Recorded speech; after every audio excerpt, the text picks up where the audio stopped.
आज 26 जुलाई है और महिलाओं का पहला जत्था जो है वो जंतर मंतर पे गया है पार्लियामेंट का घेराव के लिए, रोष प्रदर्शन के लिए। और आज सुबह से ही मुझे बहुत सारे कॉल्स आ गए कि मैं कहाँ हूँ, मैं दिख नहीं रही हूँ। तो इसलिए मैं ज़रूरी समझी, अपना फ़र्ज़ समझी कि आप सभी से बता दूँ कि बहुत अफसोस है मुझे इस बात की कि आज जो पार्लियामेंट में रोष चल रहा है, रोष प्रदर्शन है जंतर मंतर पर, उस पर मैं नहीं हूँ क्योंकि मेरा लॉ का एग्ज़ाम है और मुझे परसों ही एग्ज़ाम के लिए अपने घर आना पड़ा। इसलिए मुझे बहुत तकलीफ़ है कि मैं इतने दिनों से थी और आज रोष प्रदर्शन है, महिलाओं का है, तो मैं वहाँ पर नहीं हूँ।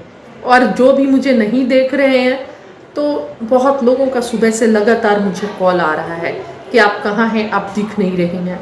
इसलिए मैंने सोचा कि एक बार आप सभी से लाइव आकर बता दूं कि मेरा लॉ का एग्ज़ाम है, जिस वजह से मुझे आना पड़ा नहीं चाहते हुए भी। बहुत ख़राब लग रहा है कि आज के दिन मैं वहाँ पर नहीं हूँ।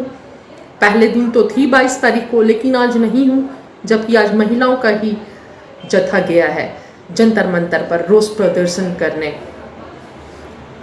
तो देखिए किस तरह देश की महिलाएं इस किसान आंदोलन के साथ खड़ी हैं, किस तरह संघर्ष कर रही हैं। मैं अकेली नहीं हूँ, हज़ारों लाखों महिलाएं हैं जो इस किसान आंदोलन के साथ खड़ी हैं। और लगातार आज 8 महीने हो गए, आज 26 तारीख है, आज आंदोलन को शुरू हुए दिल्ली में आए, दिल्ली की दहलीज पर बैठे हुए 8 महीने हो गए। और इन 8 महीनों से हमारी महिलाएं, माताएं, बहनें संघर्ष कर रही हैं और उनके साथ छोटे छोटे बच्चे भी होते हैं। और इसीलिए आज 26 तारीख को महिलाओं का रोष प्रदर्शन है पार्लियामेंट के पास जंतर मंतर पर। तो मैं, और एक तरफ जहां मीनाक्षी लेखी जैसी लोग बोलती हैं, मीनाक्षी लेखी जैसी महिलाएं जो हैं, ये लोग तो कलंक, और कंगना रनौत जैसी महिलाएं जो महिलाओं के नाम पर कलंक है, जो अपने ही देश के किसानों पर तरह तरह की टिप्पणियां करती हैं, मवाली बोलती हैं। तो अब क्या बोलेंगी वो अपने घर देश की माताओं बहनों के बारे में, क्या टिप्पणी करेंगी? कंगना रनौत जैसी महिलाएं इतनी गंदी गंदी टिप्पणियां करती हैं, शर्म आती है उन्हें महिला कहते हुए। जो अपने देश के किसान, जो महिलाएं संघर्ष कर रही हैं, उन महिलाओं पर इस तरह ऊंची टिप्पणी करती हैं। तो देखिए किस तरह ये महिलाएं संघर्ष कर रही हैं 8 महीने से लगातार। बहुत सारी महिलाएं ऐसी हैं वहां पर जो अपने घर को ही नहीं गई हैं, लगातार 8 महीने से हैं। तो आप सभी भाइयों से भी अनुरोध है कि इस गूंगी, तमाम देशवासियों से अनुरोध है कि इस गूंगी, बहरी, निकम्मी, निष्ठुर सरकार के खिलाफ एक हो जाइए। बहुत देर ना हो जाए, उससे पहले आइए और इस आंदोलन का साथ दीजिए। और जो नहीं आ सकता है उस सभी से अनुरोध है कि सोशल मीडिया के माध्यम से या जो जहां भी है, जैसे भी है, सपोर्ट कीजिए, खड़े हो जाइए। ये महिलाएं जो आज निकली हैं, ये सिर्फ अपने घरों की लड़ाई नहीं लड़ रही हैं, ये देश की लड़ाई लड़ रही हैं। ये पूरे देश के लिए खड़ी हैं, ये हमारे लिए खड़ी हैं, ये आने वाली नस्लों के लिए खड़ी हैं और आने वाले जो अगली फसल है उसके लिए खड़ी हैं, अपने भूमि को बचाने के लिए खड़ी हैं। और पूंजीपतियों का फिर से गुलाम न बन जाए देश। एक बार अंग्रेजों के गुलाम था ईस्ट इंडिया कंपनी का, और अब ये अडानी और अंबानी जो पूंजीपति हैं, इनका फिर से गुलाम न बन जाए। इसलिए ये हमारे देश की महिलाएं जो हैं आज रोष प्रदर्शन कर रही हैं पार्लियामेंट के सामने, जंतर मंतर पर आज रोष प्रदर्शन कर रही हैं। इसलिए इन महिलाओं के लिए, माताओं और बहनों के लिए आप सभी आ जाइए।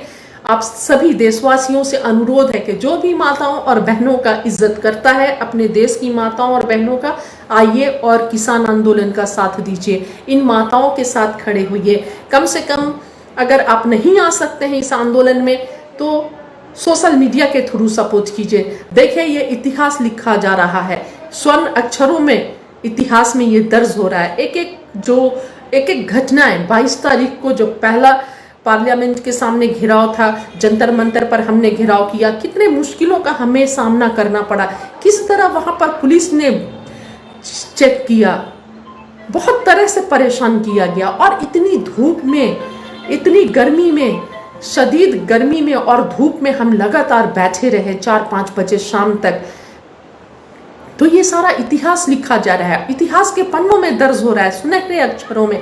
और आज जो महिलाओं का जंतर मंतर के सामने प्रदर्शन है, ये सारा इतिहास लिखा जा रहा है। आप सभी से अनुरोध है और देश की माताओं और बहनों से खासकर अनुरोध है कि आइए और इस आंदोलन में शरीक होइए। बहुत बड़े संख्या में महिलाएं आ रही हैं, आती हैं और अपना समर्थन देती हैं। और जो नहीं आ रही हैं महिलाएं, माताएं, बहनें, उन सभी से भी अनुरोध है कि आइए और अपने बच्चों के फ्यूचर के लिए खड़े हो जाइए कि आपको निर्णय हमें खुद करना है। हमारे सामने खुद सवाल है कि जब तानाशाही सरकार के खिलाफ जंग लड़ी जा रही थी, जब हुकूमत जालिम हो गई थी और उसके जुल्म के खिलाफ आवाज उठ रही थी, तो हम कहाँ थे?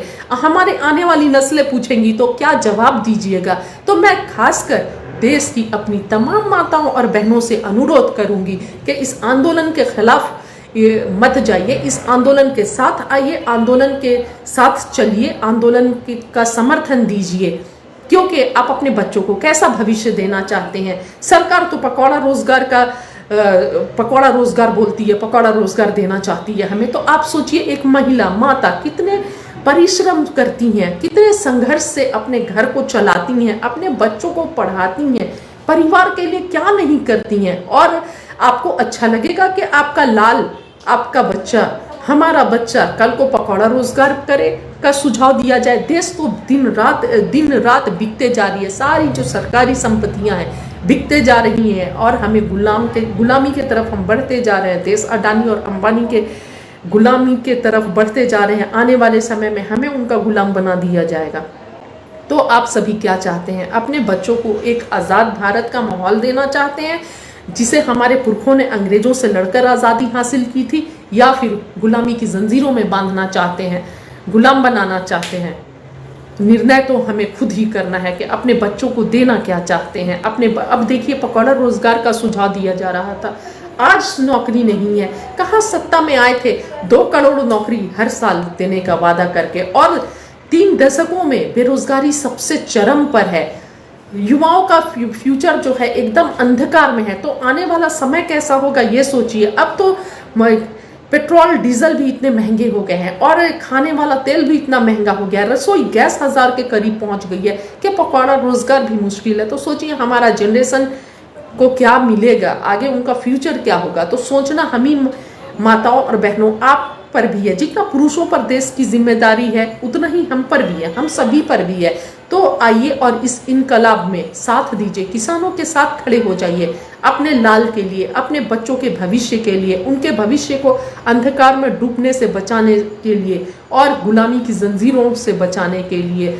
2 वक्त खाएं लेकिन आज़ाद रहें। लेकिन हमें अडानी और अंबानी के गुलाम फिर से बना दिया जाना चाहता है। याद रखिए, ये ईस्ट इंडिया कंपनी से भी ज़्यादा खतरनाक लोग हैं, ईस्ट इंडिया कंपनी से भी ये ज़्यादा खतरनाक है। और हमें इनकी गुलामी की जंजीरों में ऐसा बांधा जाएगा जो सदियां गुजर जाएंगी हमें तोड़ते तोड़ते, पर हम तोड़ नहीं सकेंगे।